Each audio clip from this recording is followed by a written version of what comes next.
नमस्कार दोस्तों, good morning. Welcome back to my YouTube channel. दोस्तों, आप सभी लोगों का अपने हम इस यूट्यूब चैनल योगेंद्र सजमनों में बहुत बहुत स्वागत करते हैं। दोस्तों, आज की इस वीडियो में हम आप लोग को सामाजिक विज्ञान क्लास 10th जो कि बोर्ड है दोस्तों, उसका हम प्रादर्श प्रश्न पत्र लेकर आज हम उपस्थित हुए हैं दोस्तों।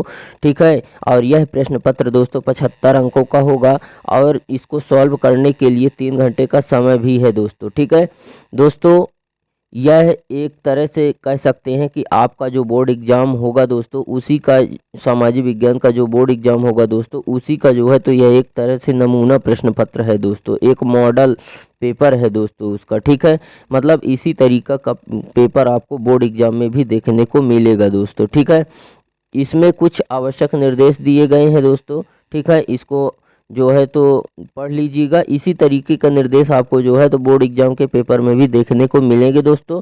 तो प्लीज़ वीडियो को छोड़कर कहीं जाइएगा नहीं दोस्तों, क्योंकि आपके बोर्ड एग्जाम के हिसाब से यह वीडियो काफ़ी इंपॉर्टेंट होने वाली है। तो प्लीज़ वीडियो को शुरू से लेकर अंत तक बिना स्किप किए हुए देखिएगा, और अगर वीडियो पसंद आए तो वीडियो को लाइक और दोस्तों में शेयर भी ज़रूर करिएगा। तो चलिए दोस्तों, बिना किसी देरी के वीडियो को स्टार्ट करते हैं और देखते हैं अपना पहला प्रश्न। दोस्तों, हमारा जो पहला प्रश्न रहेगा वस्तुनिष्ठ का, वो रहेगा कि सही विकल्प चुनकर लिखिए। दोस्तों, यह प्रश्न क्वेश्चन नंबर 1 पर आपको बोर्ड एग्जाम में भी देखने को मिलेगा दोस्तों। ठीक है, तो इसको देखते हैं। पहला है, जैसे सही विकल्प के अंदर पहला प्रश्न है कि लौह अयस्क के किस प्रकार का जो है तो संसाधन है। ठीक है, इसमें हमें 4 ऑप्शन देखने को मिल रहे हैं दोस्तों: नवीकरणीय योग्य संसाधन, प्रवाह जैव और अनवीकरणीय योग्य संसाधन। ठीक है, तो मतलब जो है तो लौह अयस्क जो है वो किस प्रकार का संसाधन है दोस्तों। ठीक है, तो इसमें जो है तो चौथा नंबर ऑप्शन सही हो जाएगा दोस्तों, वह अनवीकरणीय योग्य संसाधन है दोस्तों। ठीक है, अनवीकरणीय यानी कि जिसको एक बार उपयोग करने के बाद दोबारा उपयोग नहीं किया जा सकता है दोस्तों। ठीक है, इसको अनवीकरणीय योग्य संसाधन को जो है तो परंपरागत संसाधन भी बोलेंगे दोस्तों। ठीक है, अगला क्वेश्चन देखते हैं।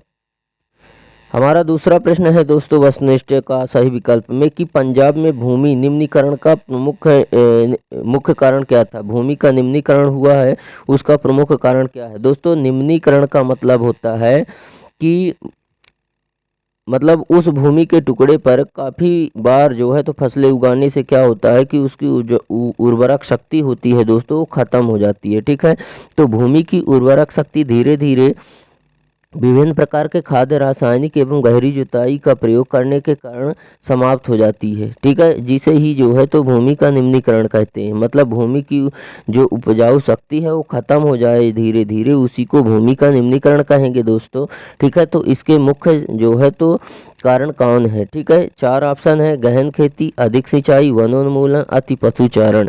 ठीक है, तो इसका कौन सा वाला ऑप्शन सही हो जाएगा दोस्तों, तो अधिक सिंचाई। अधिक सिंचाई से क्या होता है दोस्तों कि मृदा का निम्नीकरण हो जाता है, क्योंकि क्या होता है कि मिट्टी जो है तो पानी पड़ने से वो एक स्थान से दूसरे स्थान तक उसका स्खलन होता है, वह खिसकती है दोस्तों। जो मिट्टी है वह बहकर अपारदन हो जाता है दोस्तों। ठीक है, मिट्टी का क्या हो जाता है, अपारदन हो जाता है, मतलब वह एक स्थान से दूसरे स्थान तक बहकर चली जाती है दोस्तों, जिसके कारण जो उपजाऊ शक्ति है वो ख़त्म हो जाती है, क्योंकि जो उपजाऊ मिट्टी थी वो तो बहकर चली गई है ना। इसलिए भूमि की जो उर्वरक शक्ति है वो कम हो जाती है, किसके कारण, अत्यधिक सिंचाई से। ठीक है, अगला है हमारा क्वेश्चन कि इनमें से कौन सी रबी की फसल है। ठीक है, रबी की फसल। रबी की फसल क्या कहेंगे दोस्तों, मतलब जो है तो अक्टूबर नवंबर में जो बोई जाती है और मार्च अप्रैल में जो काटी जाती है वो है रबी की फसल। अगर खरीफ की फसल की बात करें तो यह जो है तो जून जुलाई में बोई जाती है और अक्टूबर नवंबर में काटी जाती है दोस्तों। ठीक है, तो रबी की फसल में कौन से आ जाएंगे, हमें 4 ऑप्शन दिए गए हैं दोस्तों: चावल है, मोटे अनाज है, चना है, कपास है। तो इसमें से कौन सा ऑप्शन सही हो जाएगा दोस्तों रबी की फसल में, तो रबी यानी कि जो है तो गेहूं के साथ बोया जाता है दोस्तों चना। ठीक है, तो इसलिए जो है जैसे मोटे अनाज जो ज्वार, मक्का, बाजरा है और चावल है और कपास है, ये सब जो है तो बहुत ज़्यादा पानी की ज़रूरत होती है दोस्तों इनको। ठीक है, तो ये जो फसलें हैं ये जो है तो खरीफ की फसलें हैं सारी की सारी, लेकिन जो चना है वह दोस्तों रबी की फसल है। ठीक है, जो कि जो है तो नवंबर दिसंबर में बोया जाता है दोस्तों। अगला क्वेश्चन है दोस्तों कि कौन सा उद्योग चूना पत्थर को कच्चे माल के रूप में प्रयुक्त करता है, कौन सा उद्योग प्रयुक्त करता है? ठीक है, कच्चे माल चूना पत्थर को कच्चे माल के रूप में प्रयुक्त करता है। ठीक है, तो कौन सा हो जाएगा? तो इसमें जो है तो हमें 4 ऑप्शन है दोस्तों, एल्यूमिनियम, प्लास्टिक, सीमेंट और मोटर गाड़ी। तो इसमें हमारा जो चौथा नंबर क्वेश्चन है दोस्तों ये सही हो जाएगा, मतलब जो है तो सीमेंट हो जाएगा दोस्तों। ठीक है, चूना पत्थर को कच्चे माल के रूप में कौन प्रयुक्त करता है दोस्तों? तो सीमेंट करती है। अगला क्वेश्चन देखते हैं दोस्तों। हमारा अगला है कि हमारे देश में निम्न में से कौन सा महत्वपूर्ण परिवहन का साधन है? सबसे अच्छा साधन। ठीक है, हमारे देश में सबसे अच्छा साधन कौन सा है दोस्तों? परिवहन का। परिवहन का मतलब होता है दोस्तों एक स्थान से दूसरे स्थान तक जाना ही क्या कहलाता है दोस्तों? परिवहन कहलाता है। तो परिवहन आने जाने का या वस्तुओं को एक स्थान से दूसरे स्थान तक ले जाने व ले आने के का सबसे अच्छा साधन कौन सा है दोस्तों? ले तो चारों से ही जाता है दोस्तों, जैसे पाइपलाइन के द्वारा भी सामान को ले जाया जाता है। ठीक है, तरल पदार्थ बना करके, और रेल परिवहन के माध्यम से, वायु परिवहन, सड़क परिवहन सबसे ले जाया जाता है। लेकिन सबसे अच्छा साधन कौन सा है दोस्तों? ठीक है, तो इसमें जो हमारा जो चौथा नंबर ऑप्शन है दोस्तों सड़क परिवहन, ये सबसे अच्छा साधन है दोस्तों। ठीक है, आवागमन का, क्योंकि इसके माध्यम से हम किसी भी स्थान पर आसानी से आ जा सकते हैं, किसी भी वस्तु को लेके भी। ठीक है, लेकिन पाइपलाइन से हम हर वस्तु को नहीं गुजार सकते, और पाइपलाइन को भी गुजारने में जो पर्वत पठार या ऊबड़ खाबड़ जो ज़मीनें होती हैं दोस्तों वहाँ परेशानी होती है, और रेल परिवहन को भी कहीं ना कहीं परेशानी हो जाती है। ठीक है, इसलिए सड़क परिवहन सबसे, और जो वायु परिवहन है इस पे तो सब लोग जो है तो एक कह सकते हैं कि सब लोग परिवहन भी नहीं कर सकते हैं, लेकिन जो सड़क परिवहन है ये सबसे अच्छा साधन है दोस्तों। ठीक है, इसलिए इसका जो ये चौथा नंबर ऑप्शन है दोस्तों ये सही हो जाता है। ठीक है, अगला है दोस्तों कि लौह अयस्क का उत्पादन किस राज्य में सबसे अधिक होता है? ठीक है, तो हमारे 4 ऑप्शन है दोस्तों, उड़ीसा है, कर्नाटक है, छत्तीसगढ़ है और झारखंड है। ठीक है, तो इसका कौन सा ऑप्शन सही हो जाएगा दोस्तों?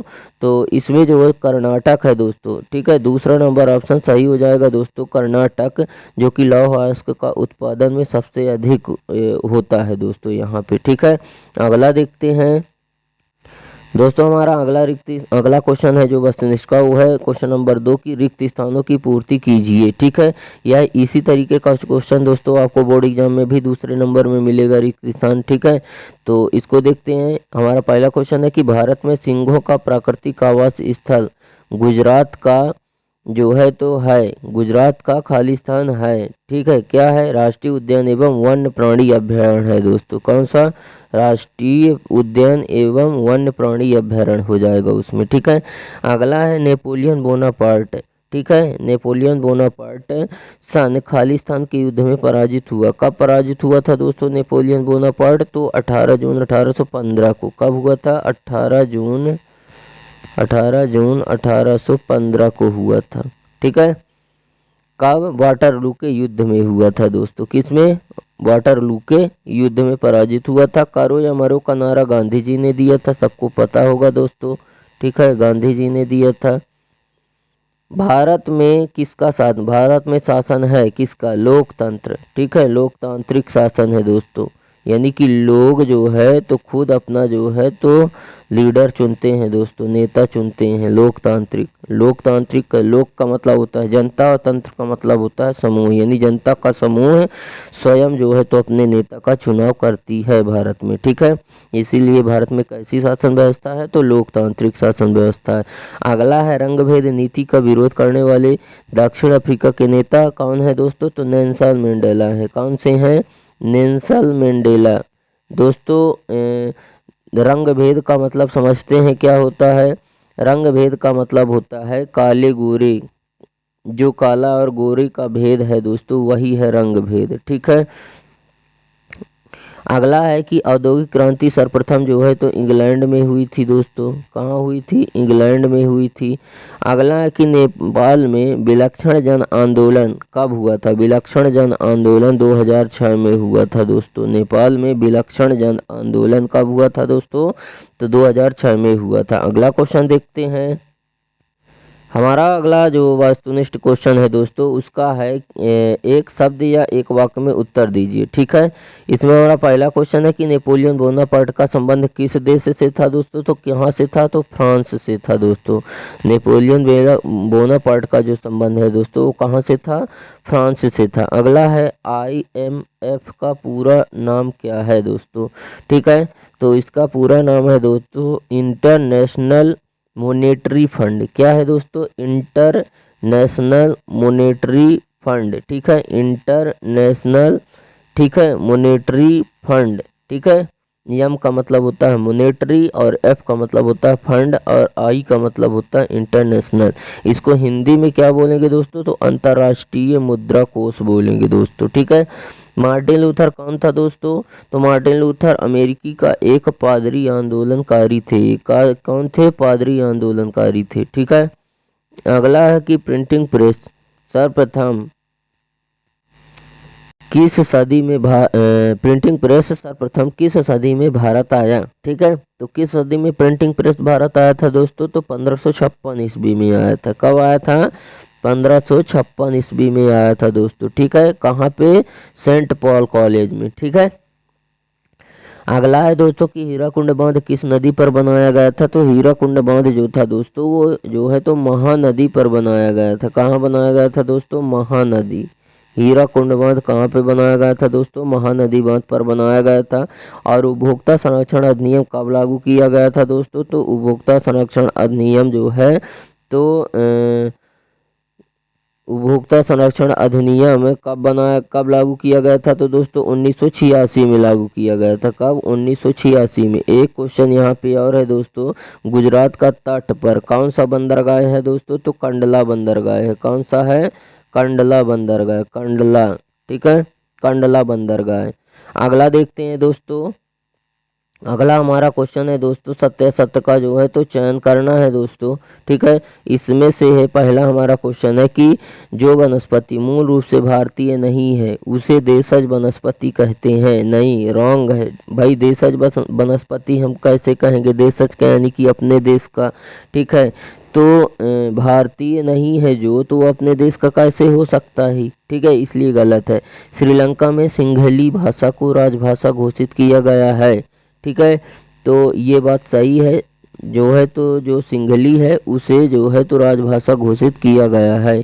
ठीक है, अगला है भारत में एक दलीय प्रणाली व्यवस्था प्रचलित है। ठीक है, तो एक दलीय नहीं है यहाँ, तो बहुदलीय प्रणाली है। बहुदल का मतलब होता है दोस्तों पार्टी। ठीक है, और जैसे कि बहुजन समाज पार्टी हो गया, आम आदमी पार्टी हो गया, कांग्रेस पार्टी, ये जो है तो बहुत सारी पार्टियां हैं, इसलिए भारत में एक दलीय पार्टी नहीं होगी। ठीक है, एक दलीय व्यवस्था नहीं होगी, बहुदलीय व्यवस्था है दोस्तों। ठीक है, अगला है 1990 में भारत में गठबंधन सरकार की शुरुआत हुई। ठीक है, तो इसका क्या हो जाएगा दोस्तों, इसमें मतलब शुरुआत हुई थी या नहीं हुई थी। ठीक है, तो इसको देखते हैं दोस्तों, जो ये गठबंधन सरकार की जो शुरुआत हुई थी दोस्तों, ये जो है तो 1990 में नहीं हुई थी, यह जो है तो शुरुआत 1977 में हुई थी दोस्तों।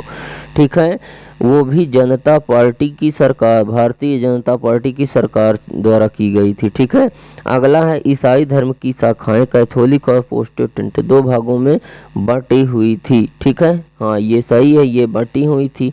अगला है शहर से गांव की ओर पलायन करना या जाना। पलायन का मतलब होता है दोस्तों प्रवास या चले जाना। ठीक है, शहर से गांव की ओर चले जाना शहरीकरण कहलाता है नहीं, जब गांव से शहर की ओर आते हैं तब शहरीकरण कहलाता है दोस्तों। ठीक है, अगला देखते हैं, अगला हमारा क्वेश्चन है दोस्तों कि सही जोड़ी बनाइए। दोस्तों इस तरह से 5वें नंबर क्वेश्चन पर आपको बोर्ड एग्जाम में भी जो है तो आपको सही जोड़ी देखने को मिलेगा दोस्तों। ठीक है, तो इसमें से हमारा है जैसे लोकतंत्र है, तो लोकतंत्र का जो है तो सही जवाब क्या हो जाएगा दोस्तों, तो लोकतंत्र क्या है, बहुतों का शासन है लोकतंत्र। ठीक है, क्या है दोस्तों, बहुतों का शासन है, एक नंबर वाला ये सही हो जाएगा। ठीक है, अगला है दक्षिण अफ्रीका जो है तो दक्षिण अफ्रीका क्या हो जाएगा दोस्तों, तो नेल्सन मंडेला। ये कहाँ से रिलेटेड रखते हैं, नेल्सन मंडेला जो है तो दक्षिण अफ्रीका से रखते हैं। ठीक है, पूर्ण साक्षर राज्य जो है तो कौन सा है दोस्तों, तो केरल है पूरी तरह से साक्षर। अर्थव्यवस्था के क्षेत्र जो है तो कितने हैं दोस्तों, 4 हैं, ठीक है। और मुद्रा का आधुनिक रूप क्या है दोस्तों, तो मुद्रा का जो आधुनिक रूप है दोस्तों वो करेंसी है। क्या है, करेंसी है। सूचना एवं संचार प्रौद्योगिकी कंप्यूटर से रिलेटेड है दोस्तों, ठीक है। अगला क्वेश्चन देखते हैं दोस्तों। हमारा वस्तुनिष्ठ क्वेश्चन यहाँ से होते हैं समाप्त। अब हमारे शुरू होते हैं प्रश्न दोस्तों, जो कि जो है तो कह सकते हैं हम कि दोस्तों ये अति लघुत्तरीय प्रश्न है, ठीक है। और इसको सॉल्व करने में जो है तो इसके आंतरिक विकल्प भी हैं दोस्तों। आंतरिक विकल्प यानी कि जो है तो अथवा, ठीक है। अब ये जो मेन क्वेश्चन है और ये अथवा, इन दो में से किसी एक को करेंगे दोस्तों आप, तो आपको जो है तो 2 नंबर दिया जाएगा। और वो भी आपको 30 जो है तो शब्दों में लिखना पड़ेगा दोस्तों। कितने में, 30 शब्दों में लिखना पड़ेगा इन क्वेश्चनों को, ठीक है।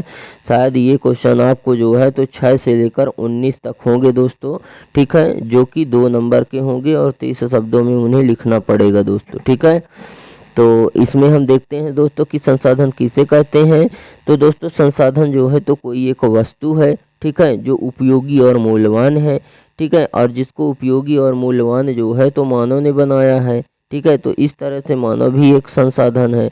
और वह सारी वस्तुएं जो हम अपने उपयोग में लाते हैं, ठीक है, वह उपयोगी और मूल्यवान हो, जिसको हम अपने उपयोग में लाएं, वही होती हैं संसाधन दोस्तों, ठीक है। यह एक ऐसा स्रोत है जिसका उपयोग मनुष्य अपने इच्छाओं की पूर्ति के लिए करता है।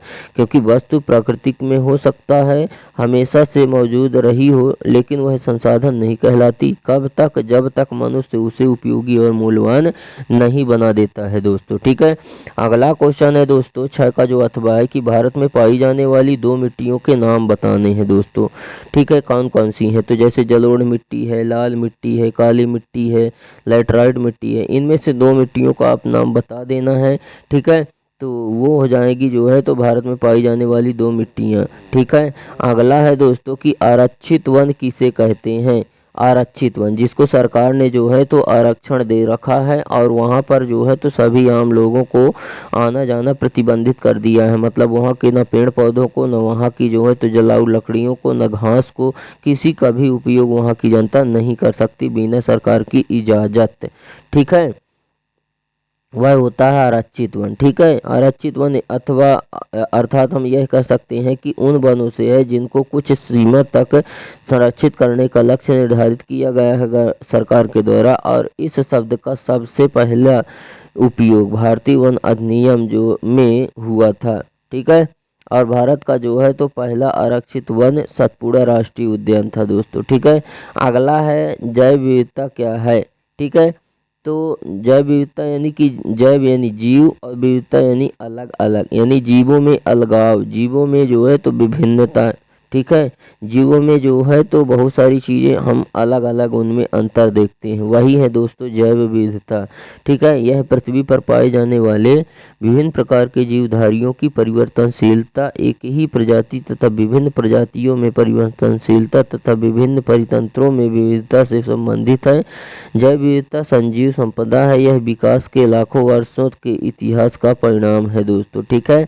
अगला क्वेश्चन देखते हैं दोस्तों। हमारा अगला क्वेश्चन है कि जूट को सुनहरा रेशा क्यों कहा जाता है दोस्तों, ठीक है। तो इसे इसलिए कहा जाता है क्योंकि इसका जो रंग है ना दोस्तों वह सुनहरा होता है और यह अत्यंत उपयोगी रेशा है दोस्तों। और जूट एक रेशेदार फसल होती है, इससे जो है तो रस्सी, बोरी, तिरपाल, तंबू, कागज, थैले, कपड़े आदि जो है तो बनाए जाते हैं। इसका मांग कम होने का मुख्य कारण है प्लास्टिक का बढ़ता हुआ जो प्रचलन है दोस्तों, ठीक है।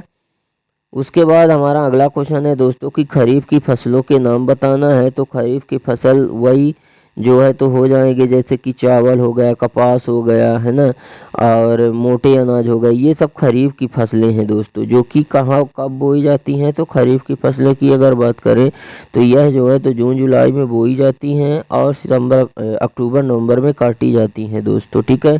अगला है दोस्तों यहाँ पे खरीफ की फसलों के बाद हमारा अगला है कि जाबर कौन होते थे दोस्तों, ठीक है।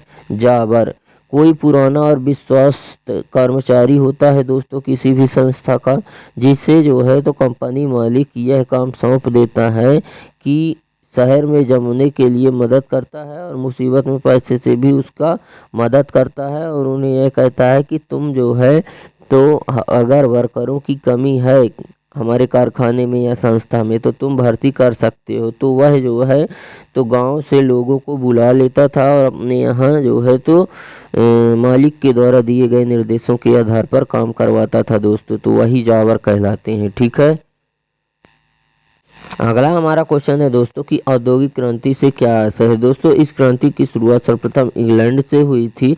ठीक है, इससे आशय यह है कि उद्योगों की प्राचीन परंपरागत और धीमी गति को छोड़कर नए वैज्ञानिक तथा तीव्र गति से उत्पादन करने वाली यंत्रों व मशीनों का प्रयोग किया जाता है दोस्तों। ठीक है, यह क्रांति उन महान परिवर्तनों की द्योतक तक है जो औद्योगिक प्रणाली के अंतर्गत आते हैं दोस्तों। ठीक है, अगला क्वेश्चन है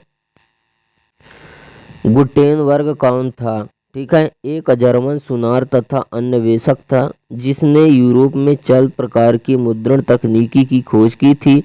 गुटेनबर्ग एक व्यापारी का बेटा था। वह खेती की एक बड़ी रियासत में पला बढ़कर बड़ा हुआ था और वह बचपन से ही जो है तो तेल और जैतून पेरने की मशीनें देखता आया था। ठीक है, अगला क्वेश्चन है दोस्तों कि पंचांग से क्या आशय है। ठीक है, पंचांग, ठीक है, तो सभी विषय या वस्तु के प्रमुख 5 अंग को पंचांग कहते हैं दोस्तों। और भारतीय ज्योतिष शास्त्र के 5 अंगों की दैनिक जानकारी पंचांग में दी जाती है। ये अंग जो है तो तिथि, वार यानी दिन, नक्षत्र, योग और करण है। ठीक है, और सूर्य एवं चंद्रमा के अंतर से जो है तो तिथि का निर्धारित करते हैं। ठीक है, और तिथि का निर्माण भी उन्हीं के अंतर से होता है दोस्तों। ठीक है, अगला क्वेश्चन देखते हैं दोस्तों। हमारा अगला क्वेश्चन है कि अश्वेत शक्ति आंदोलन क्या था। दोस्तों जो वो काले गोरे लोग जो थे, जैसे कि जो नस्ल के आधार पर भेदभाव किया जाता है, वो काले गोरे, ठीक है, इनके आधार पर जो भेदभाव किया जाता है तो वही है अश्वेत शक्ति। ठीक है, यह आंदोलन एक राजनैतिक और सामाजिक आंदोलन था जो 1960 और 70 के दशक में हुआ था, मतलब 10 साल तक हुआ था, 60 से 70 के बीच। ठीक है, और इसके दौरान अश्वेत जो लोग थे यानी कि जो काले लोग थे वो एशिया के आर्थिक उत्पीड़न में वृद्धि हुई थी, आर्थिक विकास अवसरों को दरकिनार किया गया और बड़े पैमाने पर रोजगार की भेदभाव में वृद्धि हुई।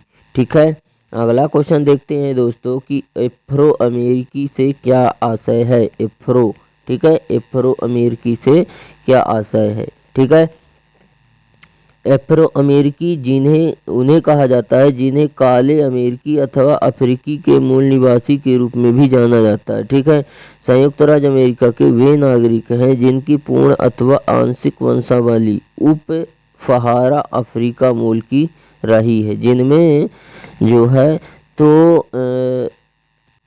3,91,424 अन्य काले लोग भी शामिल हैं। ठीक है, मुख्य रूप से संयुक्त राज्य अमेरिका के दक्षिण और देश के नगरीय क्षेत्रों में जो है तो इसका प्रयोग किया जाता है दोस्तों। ठीक है, एफ्रो अमेरिकी से का। ठीक है, अगला है आर्थिक विकास से क्या आशय है, यानी कि जो है तो धन संपत्ति, रुपया पैसा आना ही आर्थिक विकास है। ठीक है, तो आर्थिक विकास से क्या आशय है। आर्थिक विकास से आशय उस प्रक्रिया से है जिसके परिणाम स्वरूप देश के समस्त उत्पादन संसाधनों का कार्यकुशलता पूर्वक दोहन होता है और साथ ही साथ राष्ट्रीय आय और प्रति व्यक्ति आय में निरंतर और दीर्घकालिक वृद्धि भी होती है तथा जीवन स्तर एवं मानव विकास सूचकांक में सुधार की स्थिति उत्पन्न होती है दोस्तों। ठीक है, उसके बाद अगला है कि आर्थिक विकास पर जो है तो किस पर निर्भर है। आर्थिक विकास जो है, ठीक है, वह देश की जनसंख्या के आकार पर निर्भर है।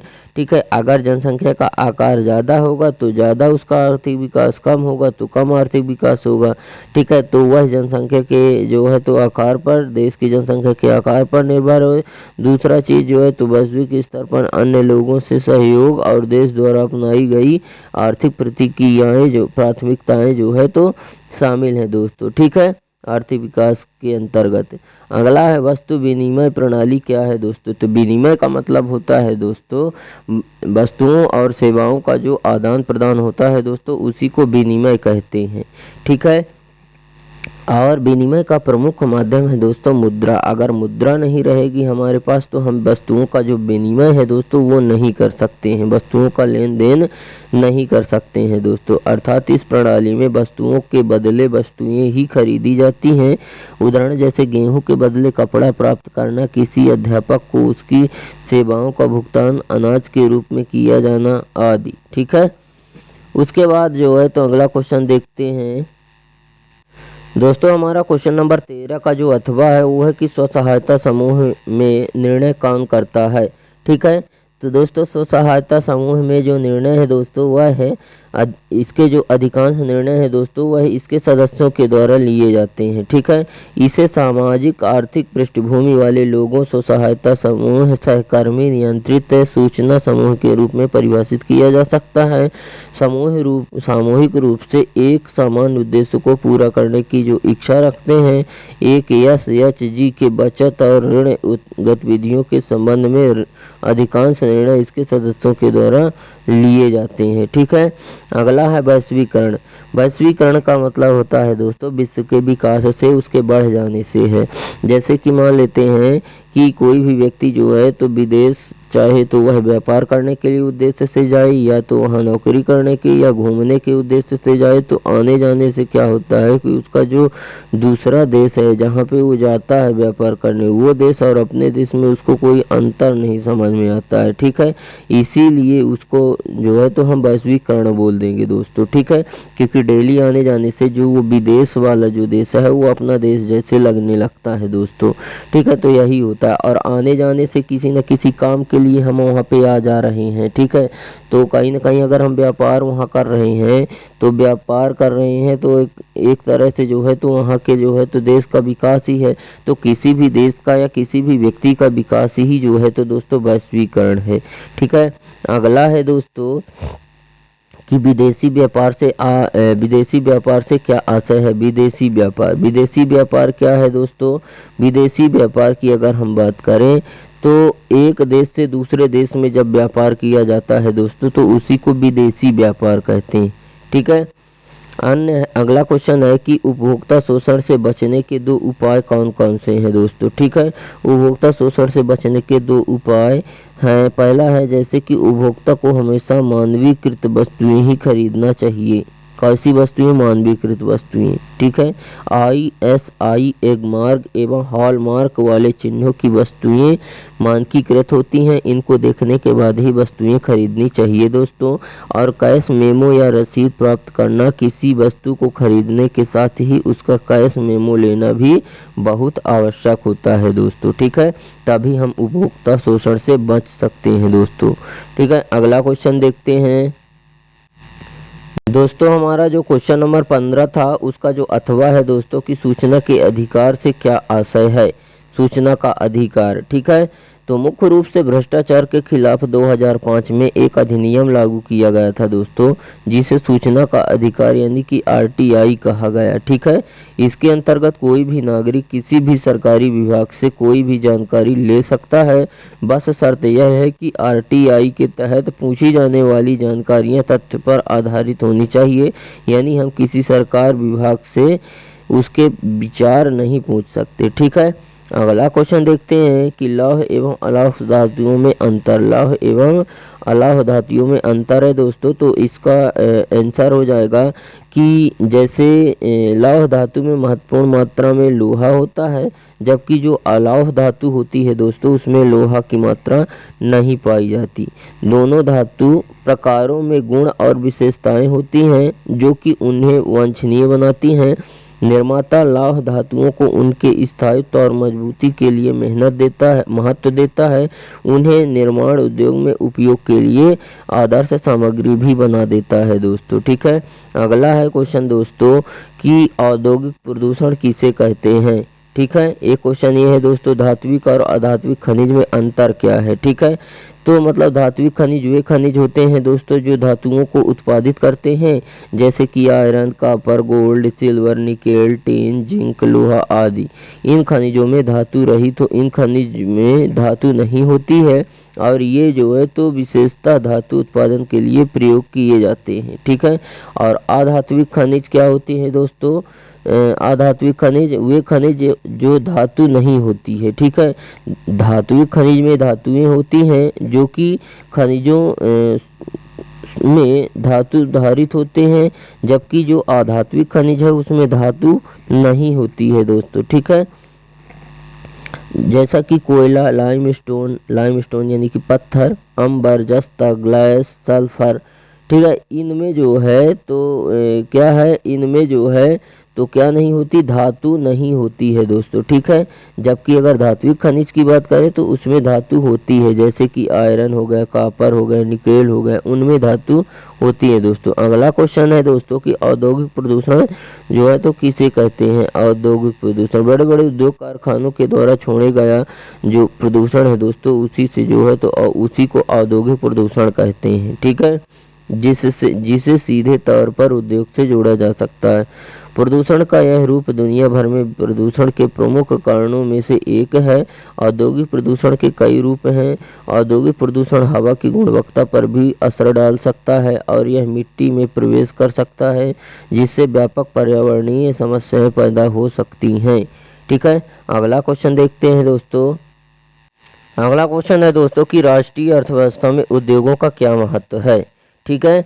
तो रोजगार के साधनों में बढ़त देखी जा सकती है दोस्तों, ठीक है। यह जो है तो उद्योगों का जो है तो योगदान है किसमें, राष्ट्र की अर्थव्यवस्था में, क्योंकि उद्योगों के कारण ही जो है तो रोजगार के जो संसाधन है वो बढ़ते जा रहे हैं और मानव संसाधन का उपयोग अच्छे से हो रहा है। राष्ट्रीय आय में वृद्धि तथा पूंजी की बढ़ोतरी भी हो रही है, किसके कारण, उद्योगों के द्वारा, ठीक है। और 2 दशकों में विनिर्माण क्षेत्र का जो है तो हिस्सा भी एक सकल घरेलू उत्पाद का 17% हुआ है दोस्तों, ठीक है। अगला क्वेश्चन है कि प्रथम विश्व युद्ध के समय भारत का जो औद्योगिक उत्पादन है वो क्यों बढ़ा था, ठीक है।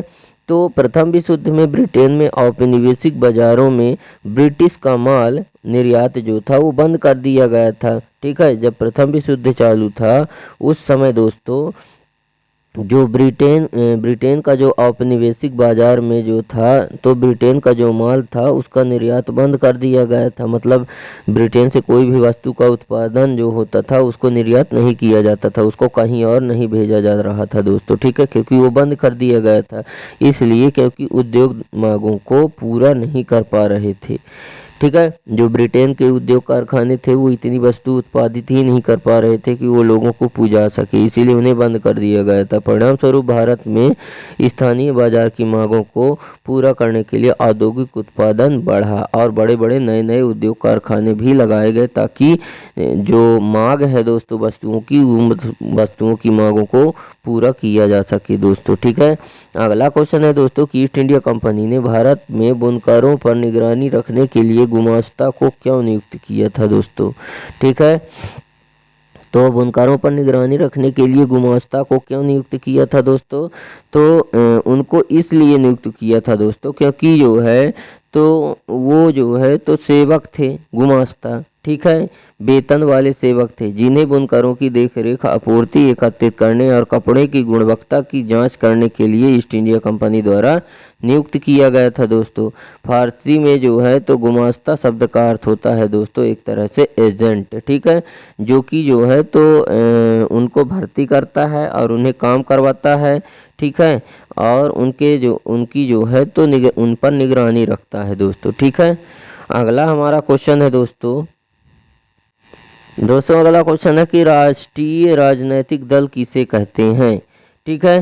तो राजनीतिक दल ऐसा संगठन है दोस्तों जिसका प्राथमिक उद्देश्य राजनीतिक नेतृत्व की प्राप्ति होती है और इसमें दल का नेता संगठित अल्पतंत्र द्वारा विधायिका पर अधिकार हथियाने का पूरा प्रयत्न करता है दोस्तों, ठीक है। और राजनीतिक दल की अगर बात करें तो दल का मतलब होता है दोस्तों पार्टी होता है, पार्टी, ठीक है। जैसे मान लेते हैं कि बहुजन समाज पार्टी, भारतीय जनता पार्टी, ठीक है, और कांग्रेस पार्टी, ये जो है तो पार्टियां हैं दोस्तों, ठीक है, इसी को राजनीतिक दल बोलते हैं, ठीक है। हमारा अगला क्वेश्चन है कि राजनीतिक दलों के समक्ष कौन कौन सी चुनौतियां हैं, तो दोस्तों राजनीतिक दलों के सामने निम्नलिखित चुनौतियां हैं, जैसे दलों के अंदर यानी पार्टी के अंदर आंतरिक लोकतंत्र के अभाव के कारण बहुत सारे नेता अपने अधिकारों से वंचित रह जाते हैं। दूसरी जो समस्या है वो है दलों में वंशवादी उत्तराधिकार का चलन बढ़ गया है। यह दल को सामने जो है तो नेतृत्व प्राप्त करने से वंचित रखता है। ठीक है। और अगली समस्या है कि दल चुनाव जीतने के लिए धन एवं बल के प्रयोग में संलग्न है और यह जो है तो लोकतंत्र के विकास को रोकता है तथा देश के अंदर अच्छे नेताओं को महत्व को कम कर देता है। जो अच्छे नेता हैं उनके महत्व को कम कर देता है दोस्तों। ठीक है। और अगली चुनौती है कि आजकल दलों की विचारधाराओं में मामूली सा अंतर रह गया है, फलतः जनता के लिए विकल्पों का चुनाव सीमित हो गया है दोस्तों। ठीक है। अगला क्वेश्चन की अगर बात करें दोस्तों अगला क्वेश्चन जैसे कि क्वेश्चन नंबर जो 20 है कि दिए गए भारत के मानचित्र में, ठीक है, भारत का जो है तो दिए गए मानचित्र में दोस्तों, मानचित्र जैसे मान लेते हैं ये जो है तो भारत का मानचित्र दिया गया है दोस्तों।